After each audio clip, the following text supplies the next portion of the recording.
Тульська область готова відбудовувати лівобережний район Маріуполя. Про це йдеться в повідомленні прес-служби Маріупольської міської ради.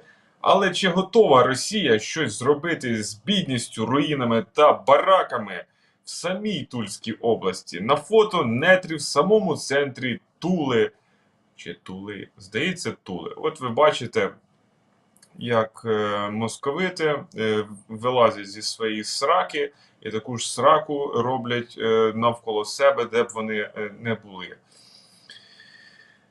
Продовжуємо далі. В Маріуполі спалах інфекції. Окупанти почали відмежовувати військові поселення від жителів міста, щоб якось уберегти свої власні життя. Як розповів мер Вадим Бойченко, Маріуполь стоїть на порозі спалахів холери та дизентерії. Місто зачинили на карантин, обмежили доступ до річки та моря. Сьогодні вранці в акваторії Азовського Чорного моря ракети «Гарпун» вразили буксир Чорноморського флоту в Василій Бех, і він транспортував якраз на острів Зміїний боєприпаси, озброєння, особовий склад та зенітно-ракетний комплекс «Тор». Передавайте вітання команді крейсера «Москва», написав голова Одеської обласної військової адміністрації Максим Марченко. За попередніми даними, уражено 70% російських чмонь, і це ж екіпажу Василія Беха. Доля решти невідома. Російські кораблі намагаються проводити пошуково-рятувальну операцію. Важкі бої тривають у Сєвєродонецьку, в районах Тошківки та Золотого. Лисичанськ потужно також обстрілюється. Про це повідомив голова Луганської обласної військової адміністрації Сергій Гайдай. Далі пряма мова. Важка ситуація в нас на Луганщині.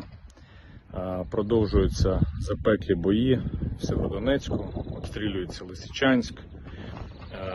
В районі Золотого, Тошківки йдуть дуже важкі бої. Кажуть, що орки втомлюються. Ті, хто приходять, втомлюються, але щось вони якось поки що не закінчуються. В Сєвєродонецьку йдуть бої, місто не захоплено, як кажуть русня. В Лисичанську, всі знаємо, дуже потужні обстріли. Важко дуже, війна не закінчується. Ми в будь-якому випадку переможемо, тому що правда на нашому боці. Головне не втомлюватись, тримаємось, віримо в нашу перемогу. Це буде Україна. СБУ знешкодила велику мережу російської агентури тут в Україні, і цю агентуру координував радник Аксьонова, того самого Аксьонова, той, що Гоблін, главарь там в окупованому Криму. Ну а деталі розповідає прес-служба СБУ. Служба безпеки України провела масштабну спецоперацію, в ході якої нейтралізувала розгалужену агентурну мережу ФСБ. Так, у Києві, Харкові, Одесі, Запоріжжі, а також у Дніпропетровській і Вінницькій областях було затримано 19 агентів ворога. Затримані особи коригували ракетні обстріли українських міст і розвідували позиції підрозділів ЗСУ. Також збирали інформацію щодо місць утримання російських полонених. Крім того, вони займалися підбором даних про учасників національного супротиву, які підпільно протидіють загарбникам на тимчасово окупованих територіях півдня України. За даними слідства, ворожою групою керував агент ФСБ, який перебував в одному з районів Херсонщини. У межах кримінального провадження, розпочатого слідчими СБУ за частиною 2 статті 111 Кримінального кодексу України, а це державна зрада, триває досудове розслідування.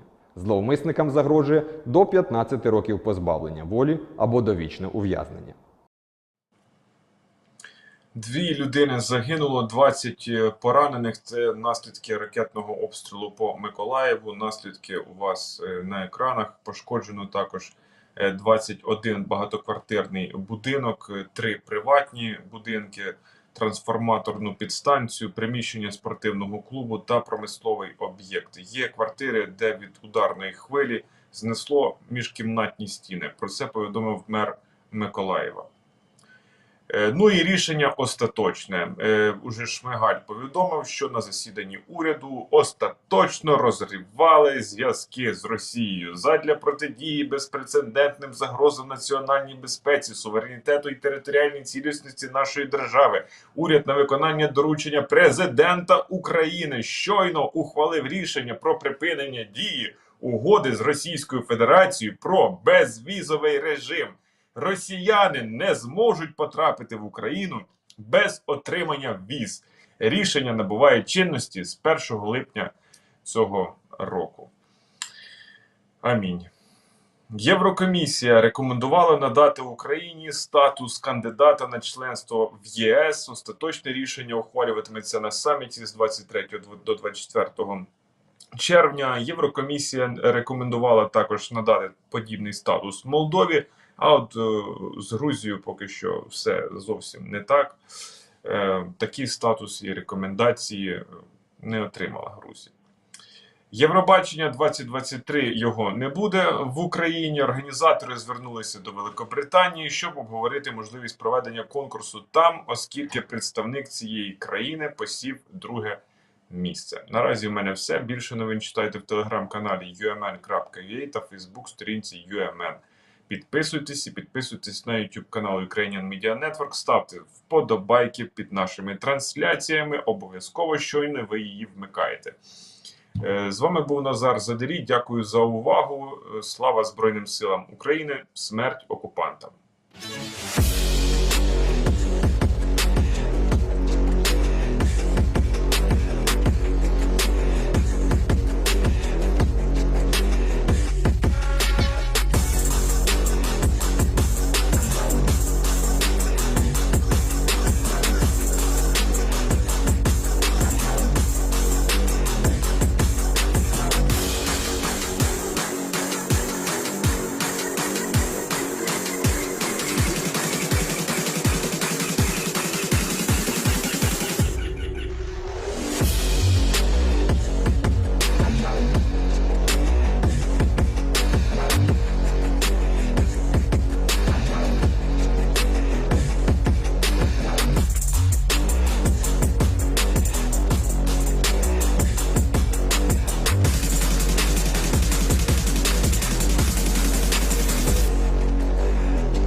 Ну що?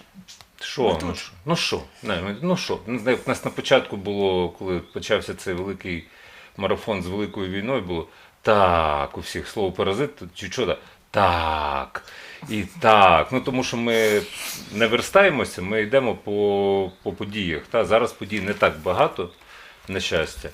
І от я собі виписав уже сам порядок денний. РНБО, візовий режим, членство в ЄС, Євробачення, Лукашенко, це до Олени. 4 пункти, і у нас 3, і ми це, дай Боже, щоб ми за годину встигли це обговорити. Тому що візовий режим, ну я смикаю ковдру зараз на себе, абсолютно усвідомлено. Коли був ще інший секретар РНБО і інший президент, було ухвалено рішення про впровадження візового режиму, яке не було реалізоване. І в мене питання елементарне, як українського виборця, якого хуя? От з якої радості ви це не зробили тоді, а зараз ви говорите про те, що ми тепер заради безпеки, я вам казав, що треба кордон закрити. 8 років я казав це підряд, кажу, ну якщо є війна, яке пересування, фур, їздили потяги, літали літаки, під час війни це було спочатку. Потім поступово він почав закриватися. Зараз у нас є там посольство, Андрій, ти не пам'ятаєш, воно закрите чи не закрите? Закрите, значить візи ніхто не отримає. Впровадження візового режиму при непрацюючому посольстві, це взагалі як сприймати? Який, блядь, візовий режим з ворогом? Чесно, я трошки не розумію цього позерства абсолютно. Хоча... Мені здається, що візовий режим це для хороших русських. Чесно скажу. Те 300 тысяч, которых запрашивает Арестович? Опять ти про Да. Арестовича. А я Давай не ми не могу, я будемо не могу. згадувати Молчу, про молчу, Арестовича молчу. зовсім. От він просто Я не про відсутній. Арестовича, я про хороших русських. Ну, Хороші русські, ну, міф такий є, що вони десь існують. Я їх, ну, там є деякі росіяни, які воюють зараз за Україну. Ну, це хороші русські, вони і так вже у нас тут, вони зі зброєю відстоюють Україну, і вони класні чуваки. Але в этих лібералів, типа, я не вірю.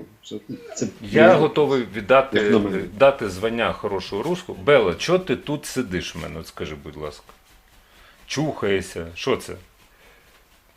Бела Чао, треба сказати. Ні, це ти просто не бачиш. Треба це загальний план показувати. Саня має переналаштувати, та от Бела, от вона ж тут. Ну, тобто, щоб ти розумів, ми живемо в зоопарку. Вон, бачиш, собака Это ходить. лабрадор. Так. Лабрадори ха, якщо У нас несколько собак, несколько котов. У нас, так, я ж кажу, ми живемо в зоопарку, це хто ще де в гостях. От. І знаєш, я готовий дати звання хорошого руського одній людині тільки. І то не точно. Яка пристрелить Путіна. 200-й, коротше. Кожен хороший русський це 200. Ну, це за визначенням, пам'ятники ставити не треба. І там я дивився, знаєш, дивлюсь багато всякої маячні такої, знаєш, шлак, який я не рекомендую дивитися всім. Вони з'ясовували, скільки ж загинуло, що встановлено офіційно, поіменно, там 3,5 тисячі в Україні, які загинули оці от окупанти. Але вони ж своїх, як у них написано, своїх не бросаємо, але вони їх кидають і просто не рахують. І у них є інтегральна схема вирахування загиблих, тобто 3,5 тисячі, це вважаємо 15% від 100, і можна от потім вирахувати, ну, щось близько до 30 тягнеться. У нас там в новинах Назар поставив, на поточний момент українці нарахували, як ми знаємо, з тих даних, які нам оприлюднюють, на поточний момент 33 150. На нас, за іншими даними, вони кинули 330 тисяч. Але це не тих, хто стріляє, з них 1/3 тільки ті, хто стріляють. Тобто 330, якщо ми поділимо, 110, ну, 1/3 тут попрощалися з ними, не чокаясь. Але все одно це не спиняється. Коли це спиниться, нікому не відомо. Так от, на чому я вже збився з думки, про що ми говорили. До речі, за них якщо... Глобально провизовий режим. Глобально провізовий режим. Так, я просто реально, бо там все переплітається, дуже багато даних. І це які... Про хороших русских. От, хороший, правильно. Бачиш, я перейшли з візового режиму про хороших русських. Так от, хороший той, хто пристрелить Путіна. Але це не точно, що я готовий буду дати звання хорошого русского, тому що це може бути Шойгу. Розумієш? І, ну, у мене рука просто не підніметься. Тоді хороший русський буде той, хто пристрелить Шойгу. Володін теж не канає. Жириновський вже сам коні двинув. Валентина Матвієнка, яка пристрелить Шойгу по п'яні. Ну, можливо, але теж вона не канає на хорошого русского. Хто? Типа, випустять цього, прізвище, як його, господи, Навальний. Кремній бутерброд. Він пристрелить. Я теж не готовий давати йому звання хорошого русского. І там далі ми йдемо, там лишається лише остання кандидатура Лія Хіджакова. Я можу купити їй зброю в результаті. От що я можу зробити? Зробити інвестицію в майбутнє, щоб Лія Хіджакова була хорошою русскою, хоча вона з України. Між іншим. Так що тут список він дуже вичерпний. Хороших русских не існує. Доповідь закінчена. Доконаний факт. Так. Ну все, керуй далі. Ну что, следующая у нас сегодня новость. то, что все обсуждается, это Еврокомиссия. Еврокомиссия рекомендовала предоставить Украине статус кандидата в Евросоюз. Все радуются, это прекрасно, это хорошо, но есть условия. Я його вчора озвучив, хочу його повторю. І я навіть не буду. Я Навіть не читаю стрічку новин, тобі скажу, яка умова. Давай. Верховенство права. Так. И СМИ. Вот я тебя, кстати, хотела спросить, верховенство права. Ну так, по сути же, это и были старые условия, об которых что-то разбивалось или нет? Я имею в виду НАТО и так далее. Поясни, пожалуйста, вот таким несведущим, как я. Не свідущим, що ти не Ну, с ведущим, но не настолько З глубоко. ведучим Єрмоленком. Я зараз візьму його картинку в результаті для ілюстрації. Тільки сміятися не треба. Ну, Бо твій цинізм мені, Андрію, відомий, в принципі. Так, дивись. Цинічний подонок. Ну. В мене перейшов сам, вибачте, цей браузер на українську латинку в якомусь варіанті. Чому, я не знаю. Це якийсь... Все зрители привыкли, что ты знаешь все и легко осилишь латинку. Так в мене є свій варіант латинки, він зручніший, ніж той, який мені пропонує. Твоя картинка ось ця, от. Бачиш? Ну давай я її збережу. Там. О, да. Копіювати адресу зображення. Я зараз спробую подолати Google, який мені тепер перейшов на українську латинку. От. Щоб велике зображення, красиво. Очень. Як картина називається, Андрій? А ця обкладинка була до Мухарської книжки, називається «Тварини також плачуть». І це там про жлобів, як завжди. Ну, так, це ж Лобард, про який ти згадав. І так. Зрештою тут все прекрасно, тому що там є Верту, телефон, там є ключ від Бентлі, там є Луї Вітон, Гуччі, свиня. І, в принципі, це для мене уособлення відсутності верховенства права. Чи хотів би, якби я був в Нідерландах, десь жив, які, ви бачили, як приїхав Шольц, якби ми до нього не ставилися, ви бачили, що він вдягнутий був по-простому. Ну, бачили, напевно, та? Що там не було пафосу, гламуру. Це ж вам не Макрон, який, я не знаю, хто з них чоловік-дружина в результаті, тому що хто кому підкоряється. Ну, він підкаблучник, Макрон. І постійно на ушному, значить, з Путіним. Менше з тим.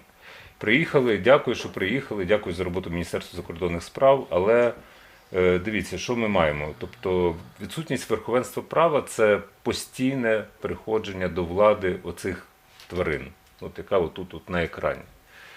Тому що це є корупція, це є зловживання владою, це є пограбування України. Україна не бідна держава, вона пограбована. Я про це вже говорив 100 раз.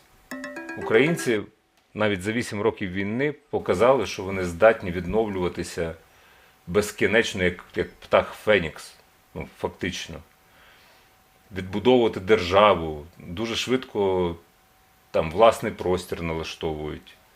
І таких прикладів в громадському житті, просто в звичайному соціальному житті, поява готелів, сервісів і так далі, розвиток бізнесу навіть під час цієї кволої війни, яка була у нас до 24 лютого, українці показують, що вони навіть під час цього вони здатні підвищувати валовий національний продукт на 3%. Як таке можливо? Ну, подумайте просто. І це за умови, що у нас відсутнє верховенство права. Що таке верховенство права? І ми про це вже говорили, і я повторюся, тому що це дуже важлива тема, і я передбачаю, що це буде головною умовою набуття членства в Європейському Союзі. Вова Зеленський може це подолати, якщо у них монобільшість, і вони можуть провести ефективну судову реформу, на відміну від свого попередника, який її зробив блюзнірською і не провів. Жоден президент України не був зацікавлений в судовій реформі. Тому що це забезпечення, знаєш, от вислів «порішаємо в судах». От це відсутність верховенства права. Що таке юстиція? Це справедливість. Тобто Міністерство юстиції – це Міністерство справедливості. Justice. Воно ж так перекладається прямо. У нас юстиція, юстиція. Ніхто не перекладає напряму, що це справедливість. У українців є запит величезний після Революції Гідності на справедливість. На справедливість, коли І вона ні разу не була досягнута, на жаль, по відношенню до дуже багатьох. Нам весь час обіцяли, після Революції Гідності одні обіцяли, після Революції Помаранчевої також інші обіцяли. Абсолютно точно. Абсолютно точно. І зараз ми вийдемо на одну людину. На одну з. Це Роман Ратушний. Завтра прощання, за ким буде о 12-й на Майдані. Який, власне, відстоював, щоб була справедливість в судах. І не лише він, багато інших людей, але він був одним з ключових. Тобто, коли він боровся, на нього навіть браслет одягали, тому що ніби його звинуватили, що він намалював свастику на Офісі Президента. Це маячня. Тобто з ним там ворогували ті, хто в Офісі Президента, нехай вам пір'я в горлі поросте. Ви тепер, можливо, щось будете говорити, але ми все пам'ятаємо. Це по-перше. По-друге, справедливість, вона актуальна, і у українців є запит на справедливість. На справедливий суд, тому що справедливий суд – це означає ваш ефективний розвиток бізнесу, щоб у вас нічого не віджали. Це елементарно. Тобто, а українцям властиво бути господарниками, про що я кажу. І коли в тебе віджимають якесь підприємство, твої права на щось, прикро, але так працює досі українська система. Чи потрібна така Україна в Європейському Союзі? Якби мене запитали, я був в Нідерландах, у Франції, в Німеччині, в Італії, в Угорщині, в Польщі. Окей, хай буде в Польщі. Я б сказав ні. Без верховенства права Україна в Європейському Союзі дуже швидко перетвориться на Угорщину.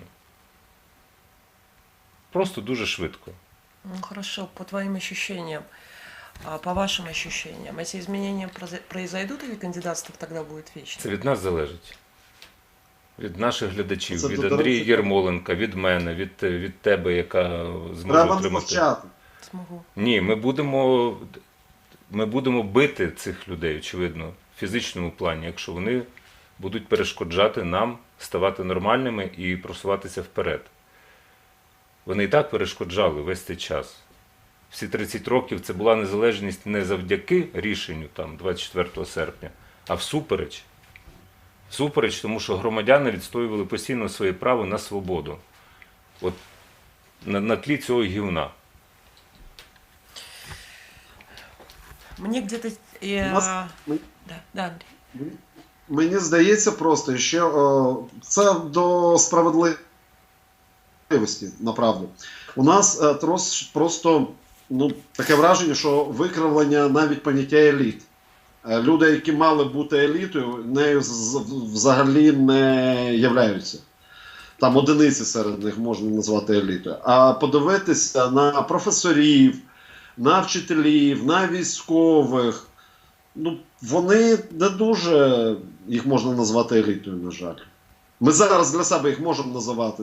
Це генералів, які зараз фактично врятували Україну під час загарбницьких дій. Ми можемо сказати про науковців, які не завдяки, а всупереч там пишуть свої нормальні наукові книги, видаються, пишуть наукові праці великі. Той же самий Денбо.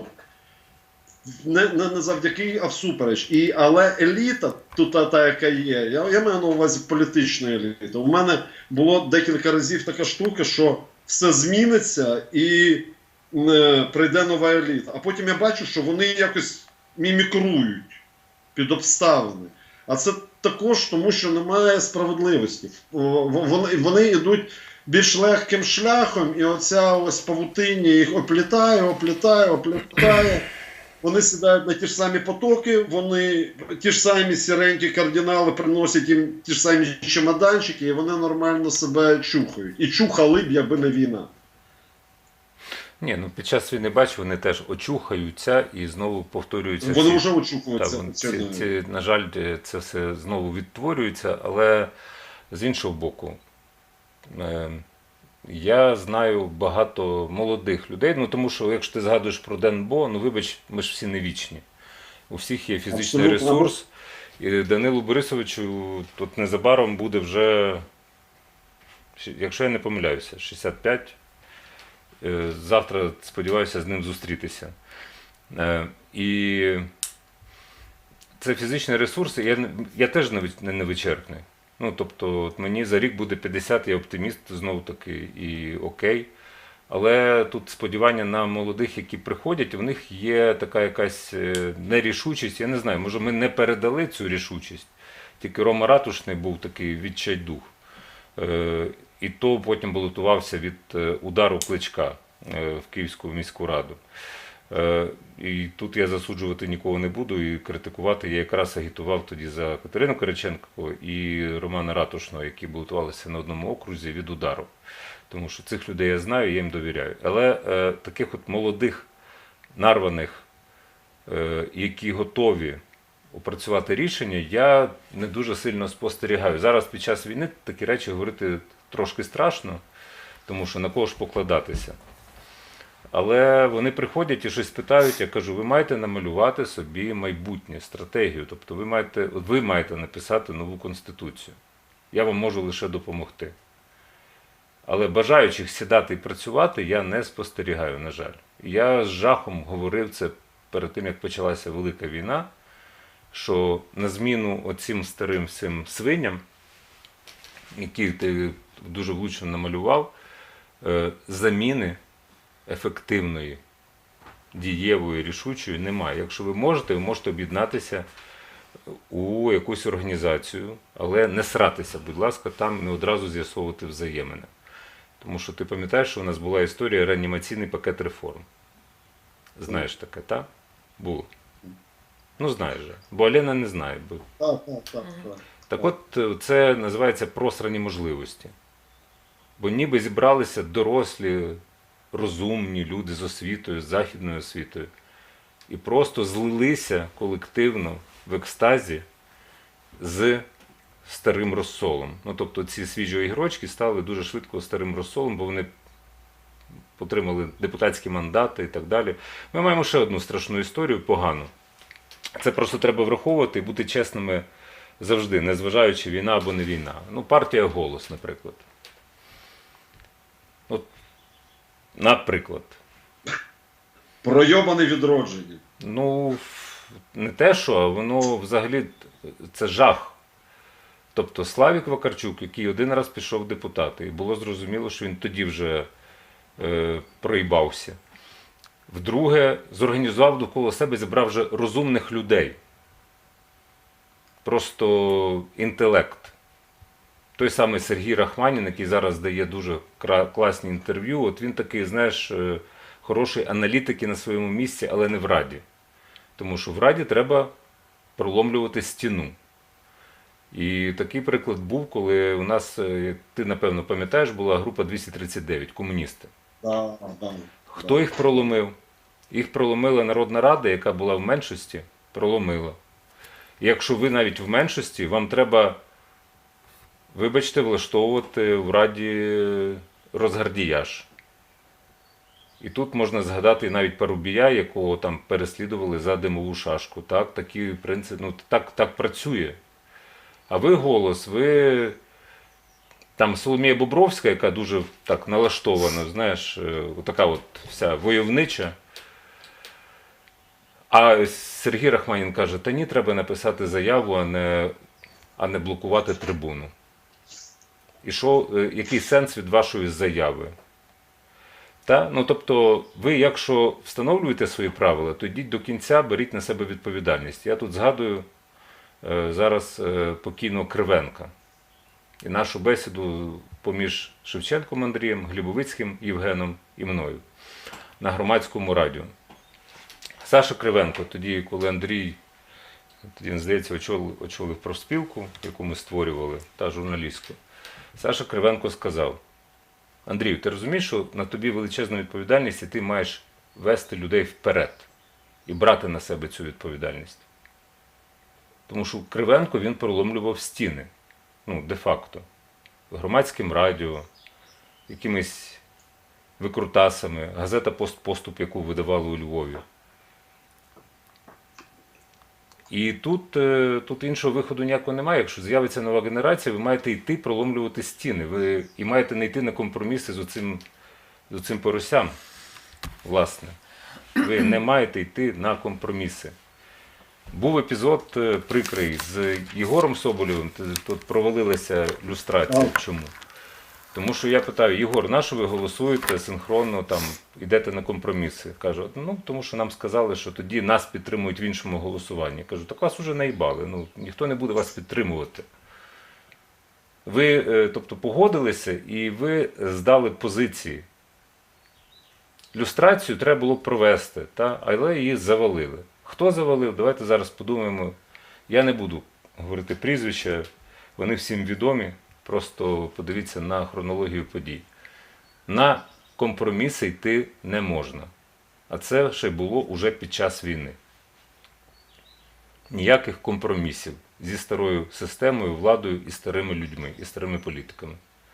І от я все чекаю, коли з'являться безкомпромісні, хто може взяти на себе відповідальність і вести вперед. Тож я не претендую зовсім, я хочу лишатися журналістом. Сподіваюся, я зрозуміло висловлююся. Могу добавить? Там можно? Я слушаю, я понимаю, что я многого не знаю, и, возможно, это и помогает для какого-то взгляда. Помнишь, я говорила со стороны, когда слишком много понимаешь и знаешь какие-то мелкие вещи в негативе, то это мешает смотреть оптимистично на вещи. Ну, такие мысли у меня сейчас. Я же считаю от обратного, да, от того, что я видела у себя, и то, с чем я сравниваю эти 2 года, пока я здесь. И я оптимистичнее вижу ситуацию. Возможно, права я, не права, да, я понимаю, но я говорила это раньше. Во-первых, я верю в то, что сейчас появятся такие, я знаю, что эти люди воюют, и происходят такие титанические процессы. Я бесконечно много смотрю молодежи сейчас в сетях, на YouTube-каналах, те, которые высказываются украинской молодежи, я просто в восторге. И я знаю, что трагедия, которая произошла, просто повернула все на 180 градусов. И даже с теми нюансами, недостатками, которые есть, я без лести, в любом случае, ни разу у меня не было мысли, что я...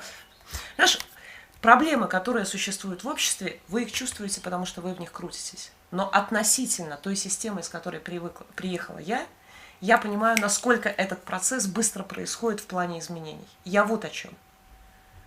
Когда ты смотришь отстраненно, не понимая некоторые нюансы, хотя я знаю, и ты знаешь, подожди, Ром, я договорю. Я ведь тоже попала в какие-то такие межличностные, коррупционные, увидела какие-то коррупционные схемы, когда был прошлый август, и мне пришлось прятаться, я там залезла в какое-то расследование, назвала какие-то ненужные фамилии. Я все это знаю и понимаю. Но я, одним словом, все, что вижу, у меня вера с каждым днем усиливается. То есть это не процесс, который идет в обратную сторону для меня, а скорее наоборот. В плане гражданского общества, которое я вижу в Украине. Это без лести, без пафоса, я хочу это сказать. Потому что я сравниваю с другим.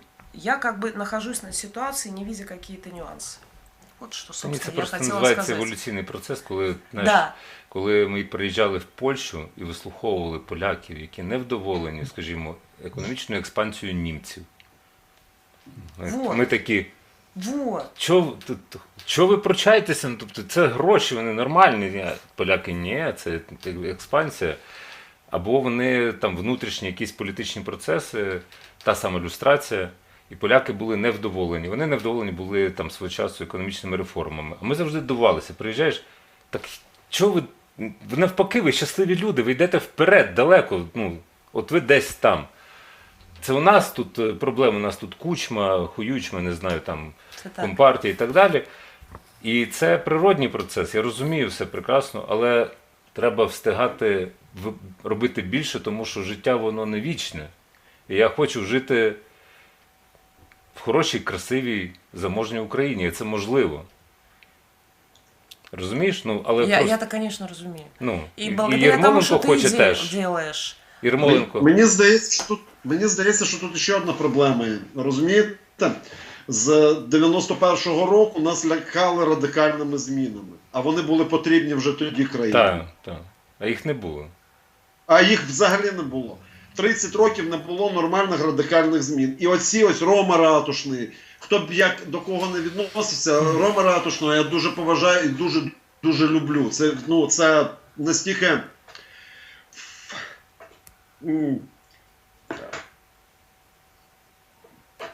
світла людина, що взагалі це, ну, капець. Серега Стерненко, там той же саме Женя Карась. Взяти цих людей, які зараз чесно працюють заради України. Нас же лякали, що вони якісь радикали, що вони, вони кудись не туди ведуть, що пацани, почекайте, не треба так швиденько. Не треба, треба поволі, нічого так швидко не змінюється. Блядь. Вранці прокидаємося, летять ракети в Київ. Все змінилося за пару годин буквально. Чуваки. І зараз оці ось ті, які ким лякали українське суспільство, взяли зброю, пішли воювати і відвоюють територію України. І стоять за свободу України. А потім, я дуже боюся, що все це закінчиться і скажуть, війна то одне, а от в політиці треба трошки по-іншому, треба м'якіше, треба обходити ці кутки. І це... Ну, і так було за будь-якого, в принципі, тут я не вигорожую Зеленського, тому що я до нього дуже критично ставлюся. Але іншого президента на поточний час немає. Коли він з'явиться, ну подивимося. От. І мені дуже не сподобалась вчора його промова, яку він читав разом з Макроном, Шольцем і президентом Румунії Йоганом. Він її так якось чергово прочитав, був вже беземоційно, вже не відпрацьовував як актор, просто так щось прожував і пішов. Ну, тобто, як тобі написано, так, все. Переживання внутрішні кудись поділися, надрива немає. Це якась така чергова. І, в принципі, тут будь-яка влада, от ти людей згадав, а я тобі можу перерахувати далі людей. А вони не публічні. Це не Стерненко, це не Рома Ратушний, якому вічна пам'ять, і не Карась. Але людина в мене є знайомі, яка повернулася з заробітчанства з Польщі для того, щоб воювати добровільно. Ну, ця людина є. І це людина, яка зараз в 93-й ОМБР Холодний Яр, там, де воював Рома. Але, ну, тобі нічого не скаже ім'я. У мене таких також повно. Є такі, я далі можу, вам прізвище, ім'я вам нічого не скаже ніяк, ніколи. І таких людей в мене маса. І це якраз, ну, стрижені кістяк нації, так? Тому що коли я заходжу, там, я намагаюся менше заходити в Фейсбук, щоб цього всього не бачити гівна. А у них політика далі триває, там, Ірочка, Геращенко, закрий рот просто, будь ласка. І всі, хто там, позакривайте. Не треба ви нам. Ну, в ніякому вигляді. Бо я вам буду згадувати ваше минуле, роботу на каналі Інтер і так далі, і тому подібне. Майте совість, тому що ви не гинете, гинуть інші люди. Через що ми сидимо і не можемо себе зібрати докупи в результаті. Так от, нова генерація, я не знаю, де вона з'явиться, вона має з'явитися, очевидно. Я можу лише допомагати, бо я не збираюся очолювати процеси через багато обставин. Тому що моя робота інша, а допомагати можу. Ти це прекрасно розумієш. І ми говорили про членство в ЄС, оцей візовий режим, який... Візовий режим, блядь. А чого з Білорусю візовий режим не впроваджуєте? З Казахстаном, з усім колишнім СРСР? Кстати говоря, с Беларусью просто никто не может заехать, это естественно сейчас. Так Ну, еще с Россией визовые. Так, Ну, вот я кажу про А те, що... Що? можна невеличке оголошення сказати з приводу членства в ЄС. 23 числа по всій Європі ми там з хлопцями робимо таку штуку, ми по всій Європі запускаємо там з різними організаціями мітинги масові, щоб українці, не лише українці, вийшли під хештегом є Ukraine, це там наші хлопці з андердога також займаються цим. 23 числа, щоб пройшли дуже багато мітингів, і вони пройдуть по європейським містам в підтримку України і в підтримку того, що вступили. І знову ж таки, я хочу сказати, там також в Європі зараз оці мами з дітьми, вони виїхали туди і вони там борються за Україну. Так і є. Це капець. Так і є. Ребята, це капець, і це такий капець, що вони дзвонять, вони говорять, вони спілкуються, вони кажуть, чим можемо допомогти, що ми можемо зробити. А проблема в тому, що треба там виходити і також розштурхувати цих європейців, того, що вони, їм також, як би сказати, дуже важко, того, що у них там подорожав бензин, економічний якийсь спад, але у них не гинуть люди. А наші люди, українці, вони виходять і кажуть, а у нас гинуть, ви не можете співставити. І, отже, ініціативність наших людей за кордоном, вона також шалена, направду. Ну, як би там не критикували вчорашній візит, як там Муждабаєв сказав, троє поросят, ну, до них долучився і четвертий виходить, та? Ну, тобто вже казка, вже байка не та. Насправді, це, якщо це досягнення Міністерства закордонних справ, це дуже важливо, тому що, напевно, ви дивилися на ці фотографії, та? Як вони, з якими обличчями вони ходили по вже почищеному Ірпеню. Вже почищено. Тобто вони не ходили поміж трупів в Маріуполі, або в Ірпені, або в Бучі. Якби вони тоді приїхали, вони б, я не знаю, можливо, зовсім поміняли позицію. Тому що вчора була заява, вона важлива, що негайно надати Україні кандидатство в Європейський Союз. Негайно. Ясно, що негайно. Але все ж таки я, як громадянин України, тут я солідарний з Європейським Союзом, що треба виконати одну важливу умову. Це верховенство права, без якого ви не отримаєте європейську Україну. Верховенства права немає в багатьох інших європейських країнах, це я не буду просто розжовувати і розкладати, і говорити, гляньте, а чого вони, а їм можна в носі колупатися, а нам не можна? Ну, ні, не буду. Італія відома, подивіться, серіал «Спрут-1», «Спрут-2», «Спрут-3», там, «Катані», це все відома історія, це ми були зовсім малі і молоді, коли ми дивилися це по совєтському телевізору. Але виявилося, що ми живемо в такому самому спруті, в лайні, в корупційному. І цей серіал, він став для тебе просто реальністю. І катання, виявилося, що у нас своїх катань отако. А вся система гнила. І вона не реформована. Тут я знову буду повторювати претензії до Авакова, який найдовше був міністром внутрішніх справ. І ніхуя, блядь, не зробив. Стосовно І як він зміни, працював, до речі, Радного також. стосовно зміни системи.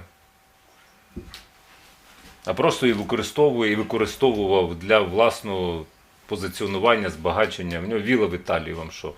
Чи в Іспанії, де там, я вже не знаю. В Іспанії у Порошенка, значить, у нього в Італії. І що? Яких ще вам ще реформ треба? Вот. Так, Тимур, яких тобі реформ не вистачає, блядь? Це, знаєте хто, та? Про якого Тимура йдеться? Це чоловік, господи, всі прізвища повилітали. Я не знаю. Знаємо. Та у нас ведуча, телеведуча Маша, прізвище забуваю. Вона сама з Керчі. Тобто в неї родина лишилася свого часу в Керчі, і було дуже важко про це все говорити. Вона з Криму, але вона, ну, скажімо так, на скільки відсотків Україна орієнтована, і в неї був чоловік, ну, нагадуй прізвище, чи ти теж забуваєш прізвище? Я забуваю. Я Зараз пам'ятаю. глядачі нам точно нам будуть підказувати, тому що вони це можуть робити. Так. Ну, так, Маша Єфросініна. Так, дякую. Я Олександр забуваю, Олександрович. як звати все. Так, я запам'ятаю людей в обличчя, іноді ім'я і прізвище можу не пам'ятати, насправді. Добре, що я пам'ятаю 6 президентів України поіменно, розумієш? Один з них вже покійний. Так, і Тимур Хромаєв, все правильно, Любов Івахненко, дякую вам за підказку. Не забувайте підписуватися, ставити вподобайку. Так от, це Порошенко з ним говорив, а Тимур якраз займався певним напрямком. Тимур, яких тобі, блядь, реформ ще не вистачає? Це пряма мова на той час президента. Я можу сказати, яких не вистачає. Судова. Одна і остання, яка є останньою перешкодою для вступу України в Європейський Союз і НАТО. Більше ніяких перешкод немає вже. Це якщо про членство в Європейському Союзі. Здесь есть один пункт, который, возможно, незначительный. Я его не слишком понимаю, я думаю, что многие тоже. И попрошу тебя пару слов. В условии есть еще привести законодательство про СМИ в единую систему с европейским аудиовизуальным законодательством. Что это такое? Та це про авторські права більше. А, Це у нас зі свободою слова, мені здається, От що проблем мені ніяких кажеться. немає. Це про те, там щоб не виділив крали Щоб платили, звук, не крали, а платили за музику, не контент. підкладували. Щоб платили за контент. Так, це, знаєш, тут За те контент. Якщо ти вибираєш якийсь авторський контент і включаєш в ролик, ти маєш заплатити автору. Ну, навіть якщо це з інтернету. Угу. Тому що інтернет це все рівно людина зробила свою роботу, і це авторський контент вважається. А у нас з авторськими правами це, до речі, також це біда. Бо я знаю, що реально вони у нас в Україні не працюють до цього часу. Хоча я намагався за них боротися і закінчиться війна, буду продовжувати, бо зараз не до того якось трохи. Але це також, і я розумію журналістів, і це мене також стосується, тому що авторські права у нас порушуються безбожно. Ну це жарт, напевно. Так, у нас тут була зелена дискусія. Да. Отут прямо. Прямо от тут, десь. потому что... А можно сказать? Та можна, це ж життя. Честно говоря, я даже Машину цитату скажу. Мы пытались посмотреть фильм, и я с удивлением первый раз за всю свою жизнь, я вам серьезно говорю, увидела человека, который не включит фильм, если он не оплачен. Это Роман Скрипин. И когда я рассказала Маше про это, она сказала, она подумала, это моя дочь, говорит, она подумала, посмотрела в потолок и сказала: Рома топ, он слишком честный для этого мира. Это было забавно слышать от 9-летней дочки. Ну, Ми сьогодні вчили стріляти. Ти знаєш Да. про це чи ні? Вона зробила перший постріл сьогодні. она вчера попыталась... З воздушки. Ну, з такої рушниці, Она яка мне сказала, но сказала, что мазила. ну, промазала, але це тільки початок. Бо А це перший раз. Я в її віці ходив в тир, і треба вчити дітей стріляти і озброюватися, будь ласка, робіть це. Там компліментарну лексику ми випускаємо, але треба за контент платити, це правильно, це загальносвітовий, в принципі, як? Так працює бізнес. Красти це погано. Ну, типу, взяти і вкрасти. Ну, ты просто... Так давай ми зайдемо, там, вкрадемо всі картини Єрмоленка і продамо. Ну, куди це годиться? Так роблять. Ну, ти ж займаєшся NFT. Мені Там. дуже смішно. Так, я вам розкажу. Недавно мій товариш, він якось переймається моєю долею. Вкрали очередний мій принт, там уже футболки випустили. Він написав жінці, а він каже: ти знаєш їх, а я під час війни, коли до мене звертаються, я їм дозволяю друкувати, бо я розумію, що там хтось на армію збирає, хтось не на армію, хтось на себе навіть, виживати треба. Я розумію це все. Але є просто які крадуть. І він каже: я їм написав, я пересилаю скріншот, каже: а ви з автором говорили? А вони бачили, що там А. Єрмоленко, він кажуть, написали: да, ми з Олександром поговорили і все хорошо. І я такий: що?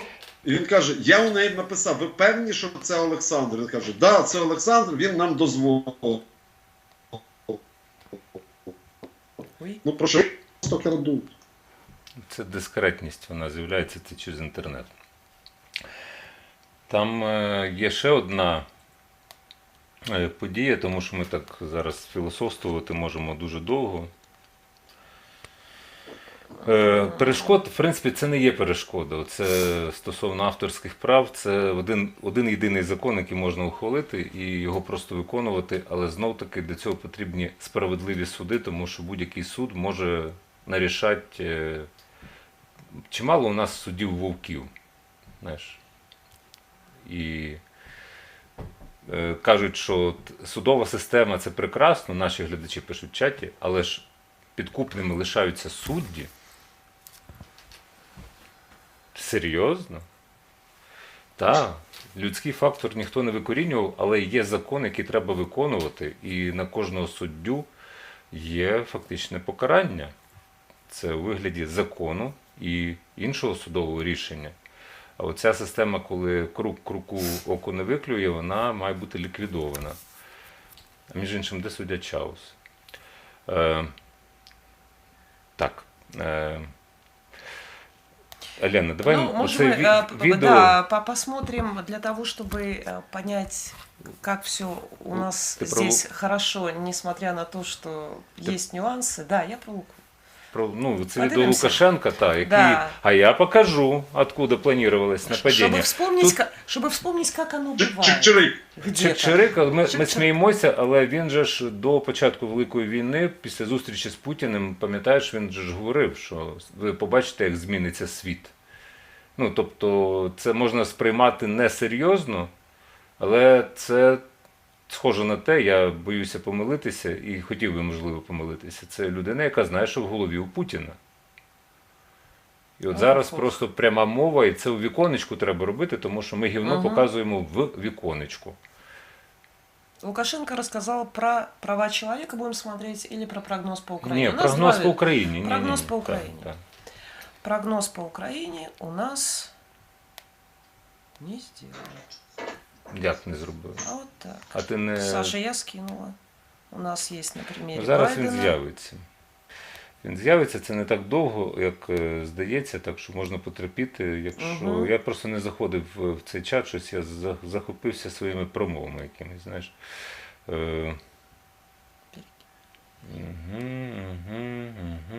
Дивлюсь, ваше тут спілкування. Ти можеш йому перекинути заново? 50-й. 50-й? Я А так поки у вас розумію. замінка, можна я теж дещо Так. скажу? Ну, давай вже. Запрошу людей. Дивіться, післязавтра по містам Європи пройде знову ж таки акції. Буде день жінок, які зазнали насильства. Українська громада буде виводити. Подивіться у себе в містах, люди добрі. Якщо є можливість вийти на акції, вийдіть. Будь ласка, бо буде називатися акції під загальним хештегом Stop War Rape Укр. Це проти того, щоб про військові злочини, яке робить Росія, гвалтує дітей, жінок.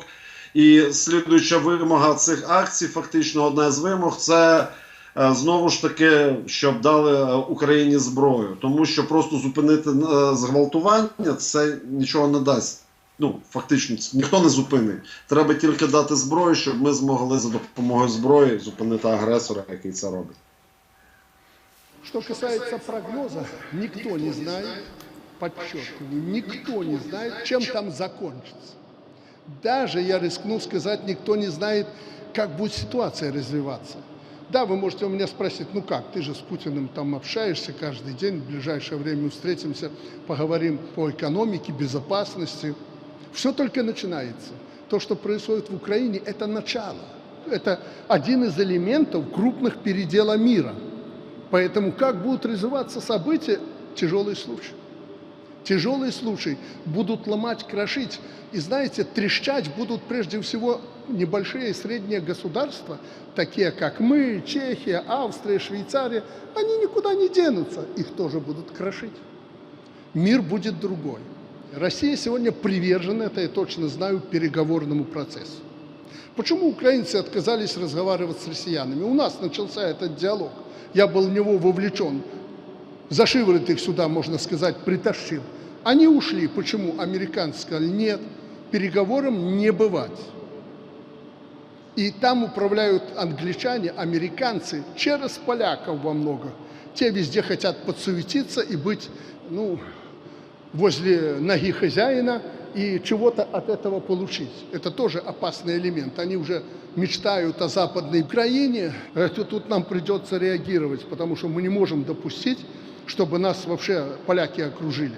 Это опасный вариант. Я когда сказал, что украинцы нас попросят с россиянами, чтобы мы им помогли сохранить целостность, чтобы не оттяпали. У нас попробовали Западную Беларусь до Минска в 2020 году отхватить. Не получилось. Потом целым хотели забрать Беларусь. Они спят и видят Речь Посполитую от моря до моря, от Черного моря до Балтийского. Ну, как когда-то там в истории было.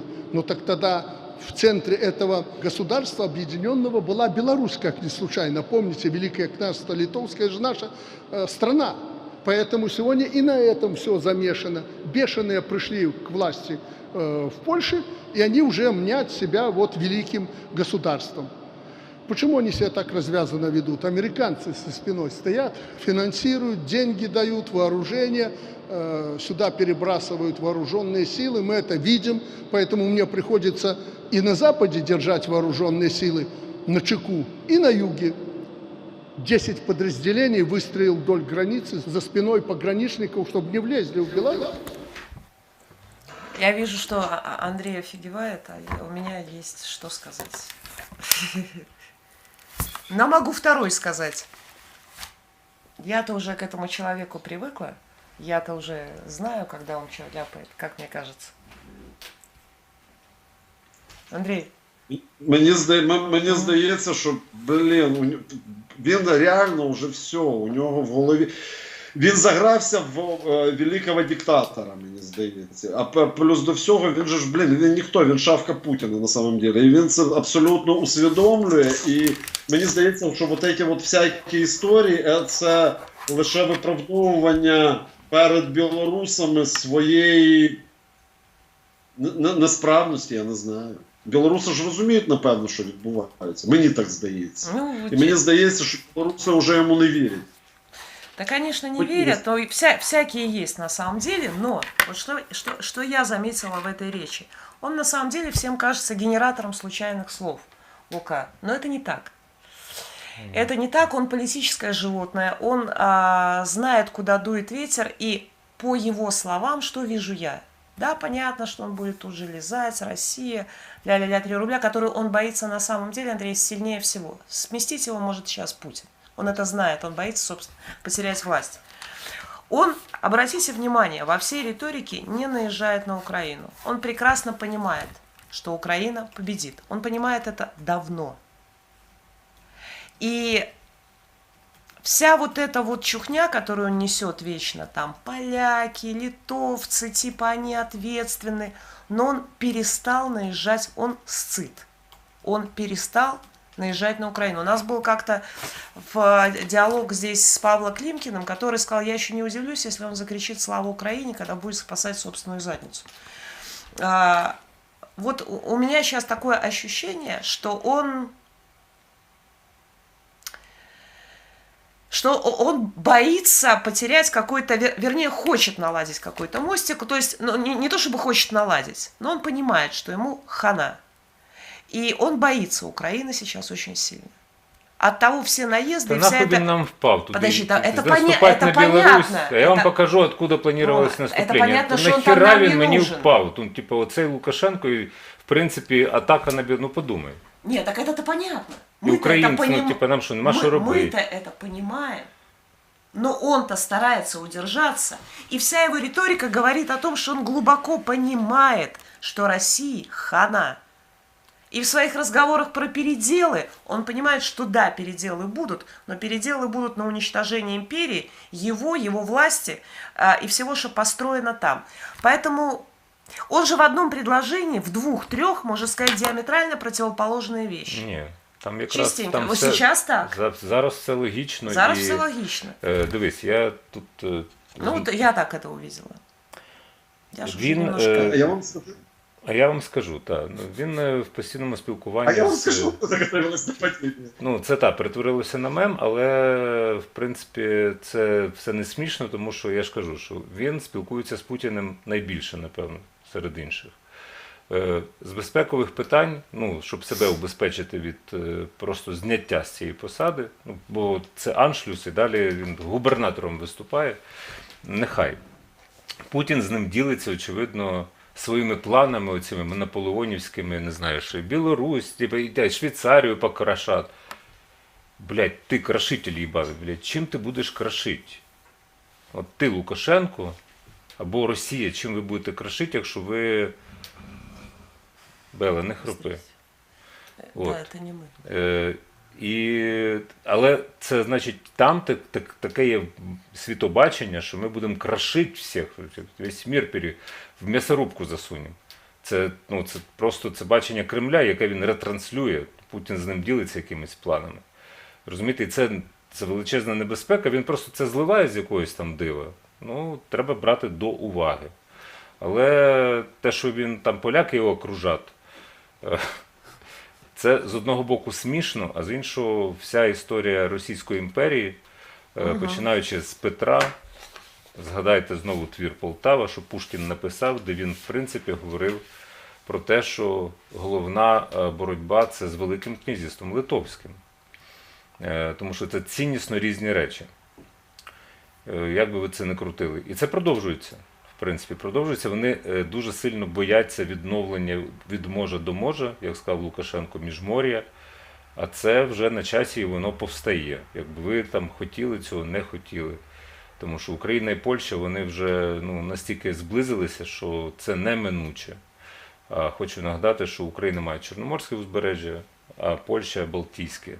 І тут Білорусь не має ніякого узбережжя, насправді. І Литва має Балтійське узбережжя. Тобто достатньо союзу 3 країн, а він вже існує, і плюс ще Британія. І ось ви маєте головний біль для Москви. І Лукашенко, вибачте, здає Путіна зараз. Його посадив в тюрму, насправді на місці Путіна, щоб він просто не базікав. Тому що він здає всі фобії і ті місця, на які треба тиснути.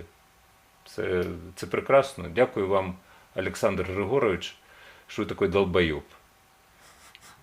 От просто не можу по-іншому подякувати ніяк. Якщо ви пристрелите Путіна, я все одно не буду вас вважати хорошою людиною.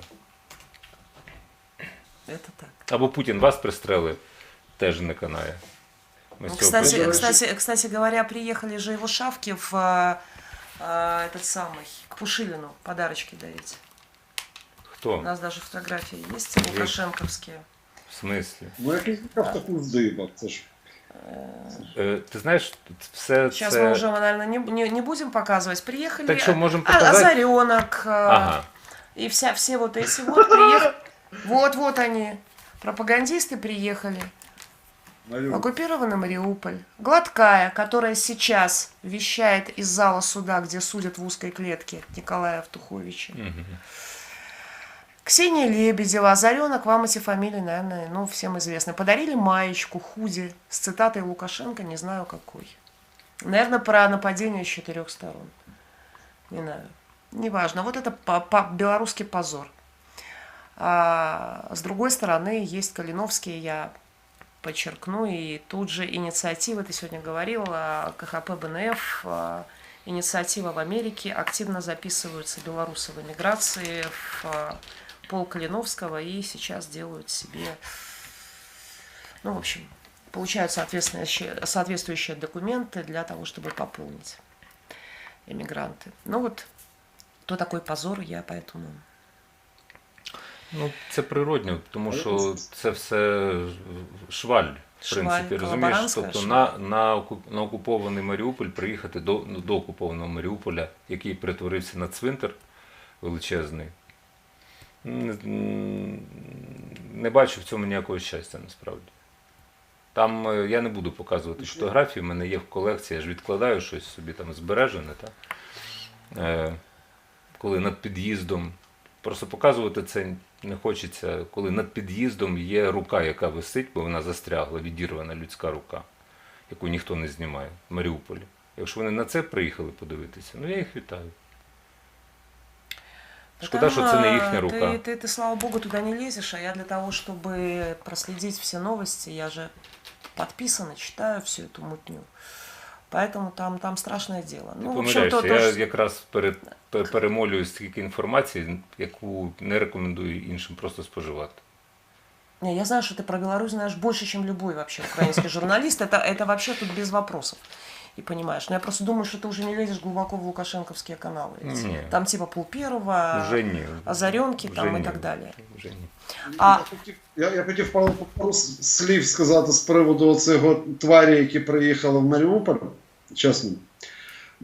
І це ж туди ж про юстицію, про справедливість. Вони всі мають понести заслужене покарання. І це мають зробити українські спецслужби. Нас, врешті-решт, наші спецслужби мають за кордоном бояться наші вороги. Тому що так не можна. Так не буде працювати. Якщо ці виблядки приїжджають і ходять по місту, де тисячі людей загинуло. І вони ще знімають якісь свої репортажі, підтримують загарбників. Це жахливо. Вони всі мають бути покарані. Я певен в цьому. І це має бути найжорстокіше покарання. Я з тобою Вибачте, згоден. що я перебиваю, Ні, але я через це... що ти сильно- перебиваєш? Ти у нас один співведучий, фактично, третій. Я просто за це дуже сильно переймаюся, тому що я розумію, що Україну дуже сильно тормозило оце непокаране зло. А якщо зараз, після ось цього, що відбулося, зло знову буде непокараним, ну це буде повний капець, це буде така зневіра. А за зневірою буде вибух, реально вибух. Можливо, він і потрібен, я не знаю, але я б волів би, щоб зло було покаране і щоб за кордоном ці Соловйови, оці всі гниди, вони просто боялися, щоб вони боялися з Росії виїхати, бо вони можуть зустріти за кордоном де-небудь в Мюнхені людину, яка їх просто вб'є. Просто вб'є, знищить фізично. Хотілося б, тут про Мосад пишуть, необхідність створення Мосаду, все, я згоден. Він має бути, але не я і не Єрмоленко. Але без справедливості всередині країни цього неможливо, тому що перше перед цим Мосадом має бути суд. Має бути суд і справедливий суд. Все дуже просто. А для цього мають бути чесні суди і чесні судді. Не може з Мосаду просто взяти пістолет чоловік і поїхав застрелив за кордоном іншу людину. Це система. Треба почитати книжки. Просто розумні книжки, біографію Голди Меїр, яка, власне, причетна до Мосаду, вона його створила, порушуючи закони. Тобто, це було незаконно в Ізраїлі. Так само, як вона провадила, я вже про це розказував, але вам треба почитати, очевидно, як вона провадила засідання урядовців в себе на кухні, куди не потрапляла опозиція. І опозиція обурювалася, чому ви нас не запрошуєте. Вона каже, в мене маленька кухня, розумієте? І це державницькі рішення, які іноді бувають в такий спосіб корисними. Я не кажу, що треба порушувати закони, якраз я кажу, що треба закони виконувати і підкорятися, але не до такого стану, як це робили білоруси, які розвивалися перед тим, як встати на лавку під час протестів. І білоруси, тут якщо згадувати в цьому контексті, вони дуже законослухняні, аж до нестями, причому виконують закони, які порушують їхні права, які записані там в Декларації прав людини, скажімо. Так? Тому що після того, як ти розувся, тобі доведеться взутися. Це ж логічно. А ти можеш не встигнути взутися. Власне, така історія тут. І іноді в боротьбі, скажімо, а якими законами регулювалася Українська повстанська армія? Яким? Вони вбивали НКВДистів. Це антизаконно було? В принципі, антизаконно. Якщо тут була встановлена радянська влада. А вони були це не було антизаконно, тому що вони були в стані війни. Це ми з тобою розуміємо, але вони порушили радянський закон. Давайте всі будемо виконувати радянський закон і не стріляти в окупантів. Так? Або який інший буде встановлений. Іноді закони треба нівелювати і встановлювати свої. Ми про це вже говорили, що якщо ви хочете будувати іншу країну, ви маєте диктувати правила і встановлювати їх. а не виконувати абсолютно ідіотські правила. Тому що Рома Ратушний, знову, якого завтра буде прощання в Києві, і на нього причепили браслет через абсолютно недолугі ідіотські звинувачення в тому, що він ніби щось намалював свастику на стіні Офісу Президента. Це за Зеленського. Це, вибачте, це система. Ну, тобто не сам Зеленський вийшов і каже, ну давайте арештуйте Ратушного. Ні. Це система, мусорська система, яка не змінена. Яку теж Туди треба... ж і Кузьменко, і Рів, і дуже так само, багато так. людей. Так хто це робив? Мусора. Тут знову, значить, я хотів би відреагувати перед тим, як я відправлю людиноньку в бан, Саша музикант. В принципі, я не реагую там уже, я просто відправляю в бан. Привіт, щось пан Скрипін непослідовний, то йому не подобається Невзорова, Арестовича, а тут спокійно русскоговорящая мадам, прямо український патріот. Саш, ви долбойоб, тому що ви не знаєте, можливо, історію, про яку ми розповідали неодноразово. Алена, вона є політична біженка, в неї є посвідчення політичного біженця в Україні. Одне з 3, які видані були білорусам. Одне з 3. Вона не знає української мови для того, щоб нею говорити в повному обсязі. Вона її розуміє, як ви бачите. Це бот, я знаю у них. Бот, він іде, значить, дивись, за руським воєнним кораблем. Я їх блокую, і на цьому ми всі дискусії припиняємо. Якщо ви будете таке писати, я просто вас мовчки буду блокувати. Просто викидати з життя. Ну, нашого ефірного життя. А що Єрмоленко все, нема, пропав. Бо я хотів з ним про жлопат поговорити ще трошки. Ні, так, Але це на наступний раз може бути. Тобто це не горить. А я вот, кстати, хотела добавить про Польшу. Я же каждый день разговариваю с Польшей, ты же знаешь это. И ты просто о единстве, о том, что происходит. Пропало то, что разъединяло некоторых поляков с украинцами. И это подчеркивает не только папа Маши и мой муж, но и другие друзья, с которыми я разговариваю. То есть произошел какой-то совершенно вот такой слом и полное единение. Вся социальная реклама в Польше нацелена на то, чтобы все это преодолеть. Ну, мы понимаем, да, промытые мозги Радянского Союза, если кто-то не понимает, относительно Бандеры. И вот, прости, не хотелось говорить фразу «волынская резня» и так далее. Вот.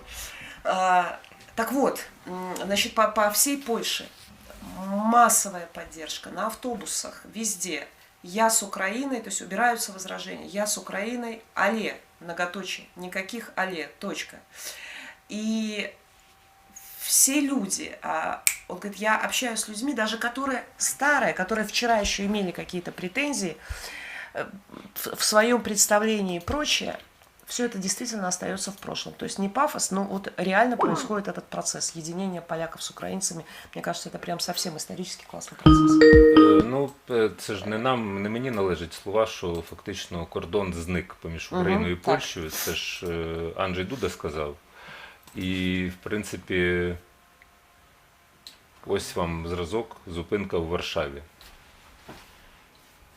В Маріуполю знищених зостало już 95 будинків. Це польською написано, не ще українською. У Маріуполі вже зруйновано 95 будівель. Ну і англійською. Пам'ятаємо. Тобто це треба просто знати контексти, якщо хтось не звертав на це увагу. За ці 8 років, коли українці масово почали їздити на заробітки до Польщі, дуже масово. Ну, тобто це зі Сходу люди, з півдня вони поїхали. Раніше їздили до Росії. А тепер їздили масово до Польщі, тому що там більше, а потім вони почали мігрувати на заробітки до Німеччини, якби це дивно не звучало. То от таке от споріднення, воно відбулося, і в Польщі дуже багато українців. Ну, тобто це, очевидно, найбільша в світі громада українців за межами України. Тобто це там нараховувалося 3 мільйони, якщо я не помиляюся. І це дійшло до того, що навіть банкомати почали мати меню українською мовою. Ну, отаке от злиття, і Ну, треба віддати ще належне історії, що поляки дуже сильно гонорові, і вони гонорувалися тим, що так от для них всі інші другорядні. Оцей патріотизм польський, він аж вибішував, що ну, я єстем полак, а ти хто? Ну, але сталася трансформація величезна. Це називається просто людський фактор, що люди почали спілкуватися поміж собою. І Ден Борисович Яневський, він же вмикає пісню «Гей, соколи», тобто вона є польською, вона є українською. Я свого часу, ну, тобто це необхідна трансформація відбулася, вона дуже позитивна, тому що я свого часу, коли їздив з міністром оборони України Шмаровим, ми були в Польщі, і коли поляки затягували якусь свою пісню військові, українці їх підтримували і тут же доспівували українською, ту саму пісню. Це тоді вже було. Ну, тобто це очевидні такі речі, тому що тут треба вчити історію знову-таки, що ніде не береться, ні з чого, нікуди не зникає. І Ден Борисович говорить, що Богдан Хмельницький – це злочинець, я його в цьому підтримую, тому що війна з поляками – це був шлях в те, що ми маємо сьогодні, на жаль. Так, Андрій, ти долучився. Про жлоб-арт ми сьогодні будемо чи пізніше? Та я думаю, пізніше. Зараз я хотів би сказати, до речі, про поляків також. У мене тут по Центру сучасного мистецтва в Польщі, там ми зробили одну спільну виставку з польським художником. Це наші плакати, які ми зробили. І я хотів, але це не про виставку. І я от нещодавно на минулому тижні спілкувався з консулом, який знаходиться в Львові, польським консулом. Така прекрасна жінка. І я що хочу сказати, от на даний момент ми з ними говорили, і вони кажуть, українці, слава Богу, усвідомили себе народом, реально народом. І він каже, коли ви переможете в цій війні, дуже хотілося б, щоб ви допомогли білорусам також усвідомити, що вони народ. І я тут не знав, що сказати реально. Він каже, ви попробуйте помалювати білорусів, щоб вони зрозуміли. А я після того, як я трошки зневірився в ці білоруські революції, у мене таке було дивне відчуття, що, можливо, їм не потрібно, але потім я зрозумів, що ні, це треба робити. Треба все рівно намагатися врятувати цей білоруський народ. І, в принципі, історія про Інтермаріум мені взагалі дуже подобається. І ще, щоб туди ще Британія зайшла, і Америка також зайшла в цю спільноту. І тоді нам ніякі Шольці там, ніякі всякі люди не страшні, ніяка Росія тим більше. Тому що це буде потужна економічна і структура. Але все рівно, це перше, що треба зробити, це право. В Україні зробити право. Бо хто з нами буде підписувати закони, якщо, ніхера цього немає.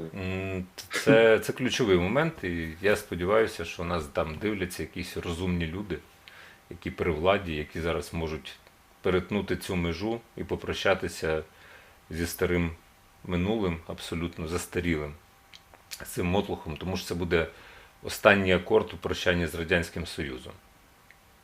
Бо ми маємо зараз війну не російсько-українську, ми маємо війну України і Радянського Союзу. От, з культурної точки зору, там, з цивілізаційної, це імперія, тобто Радянський Союз, який відтворився як імперія, і це війна з Великим князівством Литовським, тобто частина якого була Україна. Незважаючи, там кажуть, що там люди Донбасу – це українці, цивілізація просунулася далеко вперед, так, Україна стала Україною. І ти знаєш, можливо, в цьому є відповідь, чому там поляки так гонорово ставилися і зверхньо, тому що ми себе не ідентифікували. Тобто вони для цього мали, а тут, коли вони бачать рівного, то вони ставляться вже по-людськи. Відповідь дуже проста. Тут знайти себе і мати гідність – це дуже важливо, для того, щоб з тобою говорили гідно. Я от зараз не можу, чим я можу допомогти білорусам, Та нічим я Ты не можу помогаешь допомогти. уже год. Ні, я нічим не можу допомогти. Я не знаю, яку знайти спільну мову там з Фраником Вечоркою. Не надо с ним находиться. Ні, я А просто зачем с врагами я находиться? стоп. Я кажу, що це кого знайти, з ким там говорити, кого перетворювати. Я маю на увазі не насильницьке, а там вкладати якийсь сенс, щось дарувати, тому що світ перетворює лише кохання. Там війна вона не перетворює, вона руйнує. Це зрозуміло, що це плюс і мінус. Ми про це говорили вже і на кухні. Що ти здатен подолати шлях лише даруючи любов. Ну тобто енергія вона має бути позитивна, не руйнівна. Інакше це плюс і мінус. Так він складається, цей світ. Ты же мне сам говорил, правда, правда, по кропочке, и мы это делали в течение. Посівна відбулася там, судячи з того, скільки в Білорусі людей виходило, то десь воно ж в голові лишилося. Розумієш, в Україні теж це не одномоментний процес, скажімо.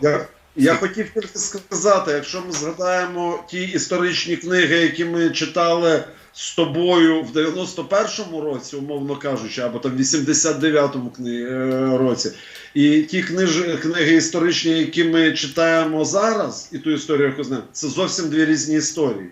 Так. І зараз вона більш об'єктивна. Так. А в Білорусі цього зараз не відбулося. І я тепер розумію, от коли ми поговорили з поляками, вони кажуть, намалюйте їхніх військових, ті, які воювали, їхню еліту. Їм треба нагадати про те, ким вони були. І розумієте, а цього, направду, Чик-Чирик всім розказують про корову, яка обділилась, і про всяке таке, бред якийсь, і про Совєтський Союз, і про Білоруський фронт, і вот это все. А про те, що в Білорусі була школа лютневої музики, люди на лютнях грали, середньовіччя, там були одні з крутіших боярів панцирних там. Це взагалі було, в ВКЛ це було явище. І це дуже класно. Цього, на жаль, треба це нагадувати і відновлювати, тому що по-іншому цього не відбудеться. На жаль. Андрей, я очень жалею Але сейчас. треба йти. Слышу и жалею, что не были знакомы раньше, потому что мы делали выставку «Белорусский Майдан». Я-то как раз отношусь к той части, пока не великой, которая сразу была за Майдан и за цивилизационный выбор. Поэтому мы не в официальной, так скажем, части пророссийской. Вони робили в галереї білий світ. Так. Я знаю. Так, вот, просто если, я думаю, что мы можем общаться. Если будут интересны калиновцы с точки зрения, которые воюют сейчас, то вот наша команда, она воюет там. Я буду благодарна. Це батальйон Кості Каліновського, це взагалі, це Костюся Каліновського, це взагалі, і там настільки яскраві особистості, я взагалі зараз дивлюся, що на війні реально ти відчуваєш оцих воїнів, реально воїнів, які вийшли, і що це еліта, це воїни не оці ось зачуханці, які сюди прийшли в перші дні. Звісно, вони також зараз навчилися воювати, вони вже зрозуміли, де вони проїбали, чесно кажучи, в перші дні, і зараз вони воюють трошки по-іншому, і зараз нам складніше, тому що втома відбувається. Але ми все рівно переможемо, це 100%. І білоруси те, що я коли дивлюся на них, в мене серце радіє. І тепер їх буде ще більше, тому що там за цим кордоном, там же також є партизани, які там допомагають нам. Але їх буде більше і більше і більше. І хотілося б, щоб Білорусь, щоб інтермаріум таки не відбувся. Бела, дуже хочуть. Сіла чухається тут. Бела, йди звідси, будь ласка. Тут наша. Ні, Саня, не показуй, нашу її показують. Бела собі чухається. Що ти влаштувала Дякую. тут? Тобі, нема що робити, Бела. Фріда тут, Бела, зоопарк, я ж кажу. Дивись, там ще є про поляків, якщо говорити, це останній, можливо, акорд, що Андрій Дещиця – це наш посол же ж в Польщі досі. Там хтось сперечався, що він не є послом, він досі є послом. І йому належать оці відоме відео під посольством Росії, так назвемо, Російської Федерації в Києві, коли Богдан Кутєпов сказав: Путін хто? Дещиця хуйло. Зрозуміло. Дещиця, в принципі, поплатився, бо він же ж працював в Міністерстві закордонних справ в Києві, його відправили послом в Польщу. То його, в принципі, багато хто навіть з поляків називає послом Польщі в Україні в результаті. Так. Все навпаки, і це добре, з одного боку, нам не треба втрачати темп єднання, тому що це, напевно, наш найбільший адвокація українських інтересів в Європі, так само, як і Литва. Литва і Польща, природні наші союзники, і мені дуже подобається, що історія, вона ставить все на свої місця і повертає на свої місця. Це як навести лад в захаращеній хаті. Та? Тобто, отут мізки поставити на місце, більше один про одного знати. Ми про Литву ми менше знаємо, на це на жаль. І якщо ви зануритеся в контекст, то колумни Гедеміна нам дуже сильно нагадають український тризуб. А ви про це навіть, можливо, і не думали. Але це спільна історія, воно нікуди не дівається. У Білорусі, у литовців однаковий фактично герб – це пагоня. Це не український герб, але так воно є. Кольористика, присутні жовті і сині кольори, між іншим, там на щиті. І білий, і червоний. Ну, так воно складалося. Так що вертаємося до першоджерел, і це дуже важливо. Насправді, зараз у нас що? Ми можемо завершувати. Про Євробачення зазначу, що цілком абсолютно справедливе рішення. Я не знаю, хто там замахувався, що ми його проведемо в Маріуполі. Це красиво було б, але це на поточний момент, очевидно, неможливо. Тому що Коли-небудь проводити. на цвинтарі Євробачення проводити якось воно неправильно, там все місто цвинтар. Якщо ви можете подивитися самі самотужки в телеграм-каналах, що це просто посеред міста могили. Тобто і алеї, все місто вкрито могилами безіменними. Зараз їх окупанти будуть рівняти з землею і зносити будинки. І тому тут без дискусій, і правильно, що віддали Британії, тому що Британія наш найбільший союзник, право на проведення Євробачення. Тобто тут не треба змагатися, ще не один раз переможемо, я маю на увазі на Євробаченні, не один раз проведемо. Головне, щоб в ньому москалі не брали участі. Це теж розставляє на свої місця. Ну що, Андрію, дякую тобі за етер. Вибач, що я обіцяв не втручатися, як завжди ковдру потягнув на себе. І замотався в ній. Замотався. До нових зустрічей з тобою і чисто візуально, фізично. І ви що, з Оленою не бачилися? Ні. Ніколи? Ні. О, це знайомство. І це не Тіндер. Це прекрасно. Андрій велика людина, Олена теж. Треба Я знаю, я ваші ефіри дивлюся, я слідкую за вами всім, чесно кажучи. Іноді не так часто, як хотілося б, але дивлюся. Ви робите величезну справу, дякую вам величезно. Тут пишуть з Криму, в Ялті було б супер. Там привіт з Севастополя. Тобто нас дивляться, і це що круто. Дякую, що ви нас дивитеся там. Чуваки, в Ялті побуваємо, і в Севастополі побуваємо, ми всюди побуваємо. Головне перемогти зараз. А ви там тримаєтеся і не падаєте духом. Я не намагаюся себе докупи збирати, але просто це в мене побудовано на персональних великих історіях. В Севастополі і в Ялті. Так. Маємо об'єднатися. Ну все, дякуємо Андрію Єрмоленку, я дякую Олені Васильєвій. В принципі, що в нас далі? У нас далі новини наживо. Задарія, який це робить неперевершено. Завтра і в неділю новин немає, зауважте, але завтра і в неділю буде багато етерів. Тому підписатися на канал треба і поставити вподобайки, бо я працюватиму як навіжений. Не тут. Нехай буде. Донецький теж смотрять. Клас. Володимир Запорожецький, Ялта. Так. І далі Тарас Білка буде одразу після Назара. Його рубрика «Не сцять». Це його YouTube канал, на який теж треба підписатися і поставити вподобайку, насипати грошенят. Власне, десь так фінішуємо, тому що нам треба вирушати в дорогу. Слава Україні! Героям слава.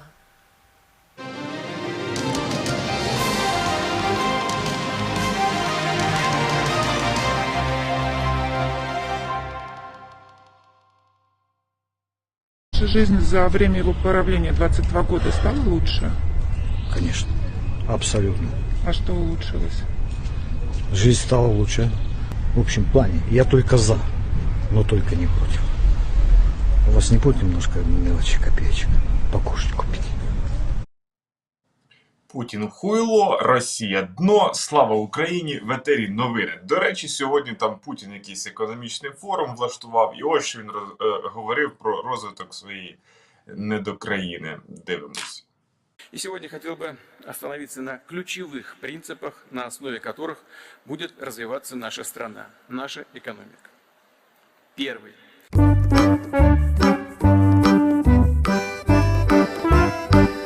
Второй принцип.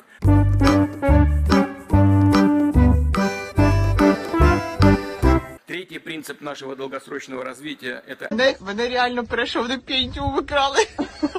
Десь світиться. Роутер, провода, все. Осенью оценим результаты такой работы. Ну, відео не я робив, піддивився його в телеграм-каналі Новинач.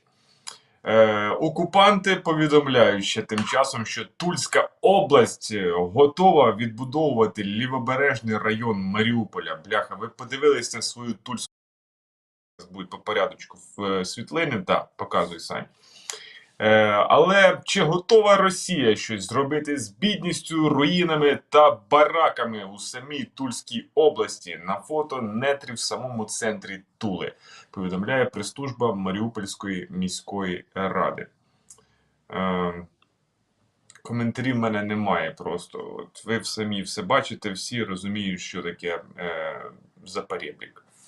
У Маріуполі тим часом спалах інфекції, окупанти почали відмежовуватись військові поселення від жителів міста, щоб якось уберегти свої власні життя. Гетто влаштовують, по суті, по факту. Як розповів мер Вадим Бойченко, Маріуполь стоїть на порозі спалахів холери та дизентерії. Місто зачинили на карантин, обмежили доступ до річки та моря. Збройні сили України відбили московицькі штурми на Бахмутському та Харківському напрямках. Про це на брифінгу повідомив речник Міноборони Олександр Мотузяник. За його словами, зараз окупанти перегруповуються та посилюють свої війська на Харківському напрямку, щоб знову розгорнути наступ у напрямку сіл Тернова та Рубіжне. Вони розташовані за 20-30 кілометрів на північний схід від Харкова. Салюти, гучні співи, музика на колонках тепер заборонені. У Києві запроваджено режим тиші. Ось є відповідний документ голови Київської міської військової адміністрації Миколи Жирнова. Він підписав окреме доручення з цього приводу, а пояснення цьому наступні. Що в умовах широкомасштабної збройної агресії Російської Федерації на території України та очікування ракетних ударів, недотримання режиму тиші негативно впливає на психоемоційний стан мешканців Києва. Ці всі заборони, ну якщо вчитатись цей текст, стосуються громадських місць. Тобто я сподіваюся, що коли я захочу в квартирі музику включити, це якось не так вже вплине на когось. Я буду тихенько слухати і тихенько читати реп. До речі, я б ще, на мою думку, щось потрібно було б зробити з цими мотоциклістами, які своїм сраним прямотоком ззаді гучно поводять себе на дорогах. Так само, як і на автомобілях такі штуки стоять. Ці пердєлки, які просто, нереально створюють галас. Але в переліку цього немає. Є тільки салюти, там піротехнічні засоби, петарди. Там нема переліку, салюти це зрозуміло. Тому що деякі дебіли, що додумуються під час воєнного стану, це в Києві таке було, салюти запускати. Перед 24 лютого я теж чув ці салюти, наприклад. Я не розумію, що в людей в головах, але ну, є такі люди, що з ними зробиш. Тепер за цим контролювати це все буде Національна поліція України, тобто дотримання режиму тиші. Сьогодні вранці в акваторії Чорного моря ракетами «Гарпун» було уражено буксир Чорноморського флоту Василій Бех під час транспортування ним на острів Зміїний боєприпасів, озброєння, особового складу та зенітно-ракетного комплексу «Тор». Передавайте вітання команді крейсера «Москва», наголосив голова Одеської обласної військової адміністрації Максим Марченко. За попередніми даними, уражено 70% екіпажу російського цього корабля. Доля решти невідома. Російські кораблі намагаються проводити пошуково-рятувальну операцію. Ну, більше інформації щодо цього немає. Зате важкі бої тривають у Сєвєродонецьку, в районах Тошківки та Золотого. Лисичанськ потужно обстрілюється. Про це повідомив Сергій Гайдай. Він більше про це розказав. Далі пряма мова голови Луганської обласної військової адміністрації. Важка ситуація в нас на Луганщині. Продовжуються запеклі бої в Сєвєродонецьку, обстрілюється Лисичанськ. В районі Золотого, Тошківки йдуть дуже важкі бої. Кажуть, що орки втомлюються. Ті, хто приходять, втомлюються, але щось вони якось поки що не закінчуються. В Сєвєродонецьку йдуть бої, місто не захоплено, як кажуть русня. Ну, в Лисичанську, всі знаємо, дуже потужні обстріли. Важко дуже, війна не закінчується. Ми в будь-якому випадку переможемо, тому що правда на нашому боці. Головне не втомлюватись, тримаємось, віримо в нашу перемогу. Це буде Україна. 2 людей загинуло, 20 поранених. Це наслідки влучання московицьких ракет по Миколаєву. Пошкоджено 21 багатоповерховий будинок, 3 приватні будинки, транспортна підстанція пошкоджена, приміщення спортивного клубу та промисловий об'єкт. Є квартири, де від ударної хвилі знесло міжкімнатні стіни. Про це повідомив мер Миколаєва. Ну а Шмигаль вже підтвердив інформацію, що Кабмін ухвалив рішення, вони там ухвалили постанову, яка остаточно розриває зв'язки з Росією. Тобто з 1 липня цього року для росіян запроваджуються візи. Росіяни не зможуть потрапити в Україну без отримання візи. Рішення набуває чинності з 1 липня цього року, наголосив Денис Шмигаль, прем'єр-міністр України, хто, може, забув. Єврокомісія рекомендувала надати Україні статус кандидата на членство в ЄС. Остаточне рішення ухвалюватиметься на саміті 23-24 червня. Також Єврокомісія рекомендувала надати Молдові статус кандидата на членство в ЄС. Водночас Грузія такої рекомендації не отримала. І ще Борис Джонсон знову в Києві. Він зустрівся з президентом Зеленським. Про це я напишу детальніше вже в телеграм-каналі umn.ua. Ми ж слідкуємо за цим всім, звичайно ж. Сподіваюся, що Борис Джонсон прибув з гарними новинами і Британія нам постачатиме більше зброї. А Євробачення 2023 проходитиме не в Україні. Таке було рішення організаційного комітету. Звернуться до Великобританії, оскільки ця країна посіла 2-ге місце на пісенному конкурсі в Турині. Але Україна оскаржуватиме це рішення. Про це повідомив міністр культури та інформаційної політики Олександр Ткаченко. Він сказав наступне, в Фейсбуці в себе написав: "Ми будемо вимагати змінити це рішення, тому що вважаємо, що зможемо виконати всі взяті на себе зобов'язання, про що було неодноразово наголошено Європейській мовній спілці. Тому ми вимагаємо додаткових перемовин щодо проведення Євробачення 2023 в Україні", написав міністр Ткаченко. Наразі це всі новини. Будемо слідкувати далі за тим, що відбувається. Ми тримаємо руку на пульсі усіх подій. Дякую за увагу. Підписуйтесь на канал umn.ua, це в Телеграмі, в Фейсбуці UMN, і також є YouTube канал Ukrainian Media Network. Підписуйтесь, ставте вподобайки під нашими трансляціями. Дякую за увагу. Слава Збройним силам України. Смерть окупантам.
Добрий ранок, дуже ранній ранок.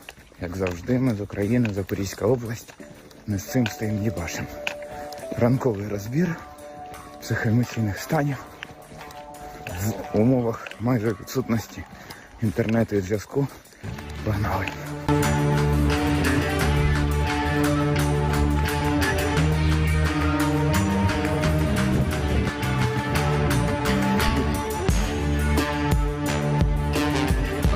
Ну що, ви скучали? Я теж. Без інтернету так собі, звісно. Ну нічого. Йой, 114-й день уже. Війни повномасштабного вторгнення. І сьогодні наш психоемоційний стан підіймається. Оці качельки затрахали мозг уже. Що, робимо розбір психоемоційних станів.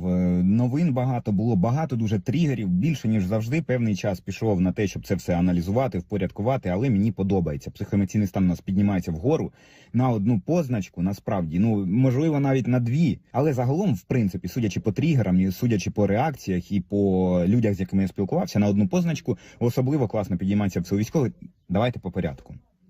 Стан цивільних – надія, і це зрозуміло, тому що надія пов'язана не тільки зі справами на військовому фронті, а й на геополітичному, і це візити найвищих посадових осіб, президентів, прем'єрів, канцлерів в Україну. Прем'єр-міністр Італії Маріо Драгі, президент Франції Макрон, канцлер Німеччини Шольц – всі прибули в Київ. Не просто в Київ, а в Ірпінь. Причини зрозумілі. Ми тривалий час говоримо, чекаємо, коли підтримують заявку України на статус кандидата в члени ЄС. До того ж, і до речі, вони не просто ж в Київ прибули, вони відвідали Ірпінь на особисті очі, побачили звірства, які там відбувалися. Це зрозуміло, коли проникаються цією всією атмосферою. На жаль, це набагато більше діє, ніж тисячу, не просто так говорять, що один раз побачити, це не 1000 разів почути. До того ж, в Україну прибув президент Румунії Клаус Йоганніс.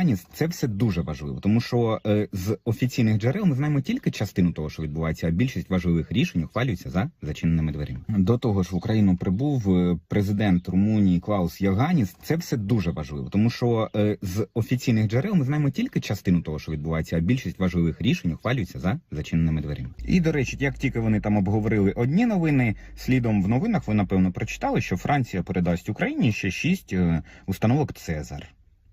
Це самохідні артилерійські установки. Ну і, звичайно, всі ці високопосадовці підтримали статус України як кандидата на членство в ЄС. Ну і ще там по мелочі спрацювало. Приємно на душе стало, що судом заборонена партія Шарія, це ясно. І заяви Олексія Резнікова теж спрацювали дуже нормальним тригером. По-перше, він заявив, що Україна налаштована повернути Крим. В чергове треба нагадувати, ми це і так розуміли, але треба нагадувати про це людям, цивільним в першу чергу. А по-друге, він сказав те, а я вам давно про це говорю, до речі, що західна зброя йде, поставки йдуть, зброя якісна і не про всю її, яку Україна отримує і отримала вже, можна говорити. Всі з вас переживали легеньке хвилювання, його можна назвати тремором. Там перед стартом забігу або перед виходом на сцену відчувається легкий тремор. Це дуже класно і це важливий стан, особливо коли ти впевнений в своїх силах. А українські військові в своїх силах впевнені, повірте мені. Цю добу не був на зв'язку, не був в інтернеті, тому що провів цей час, скажімо так, корисно і якісно. Більше поспілкувався з тими людьми, з якими спілкуюся переважно телефоном. І що я вам хочу сказати? Цей стан тремору, про який я говорю, це от колись я говорив про те, що нетерплячка пройшла, тепер є тремор певний, легеньке хвилювання, пов'язано воно з одним і тим же самим. За офіційною інформацією від Генштабу, українська авіація дуже гарно відпрацьовує по Херсонському напрямку. Біля острову Зміїний. І ще один русський корабль пішов нахуй, затоплено буксир Чорноморського флоту, з Кацапщини, оці країни недобитих упизднів. А ще офіційно сказали, що по Запорізькому напрямку Збройні Сили України мають певні успіхи. Не знаю, нічого не знаю, ну мені дуже сильно нравиться. Подивись на цей, блядь, колхоз. 17-й ВОГ, оце, блядь, пер'я. Оце, сука, зброс. Я їбу, блядь.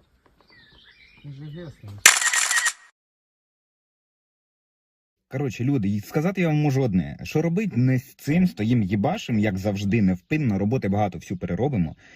Все буде заєбісь. Видно. Видно до того ж на фоні розгубленості Лаптєвих. Чи не вперше хочеться мені похвалити вас і попишатися тим, що нормально нарешті цивільні попротидіяли і ПСО, які намагалися застосувати проти українців вороги.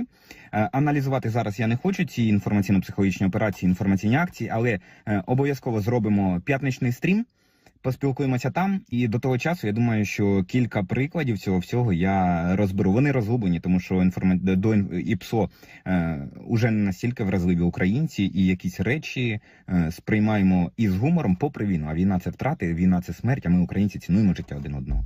Попри війну ми навчилися зберігати голову холодною, принаймні на сьогоднішній день. Дякую вам, так що не сцять. Я от, чесно, уяви не маю, що там у вас з психоемоційними станами. У нас тільки 7 ранку, а психоемоційний стан вже піздець який хороший.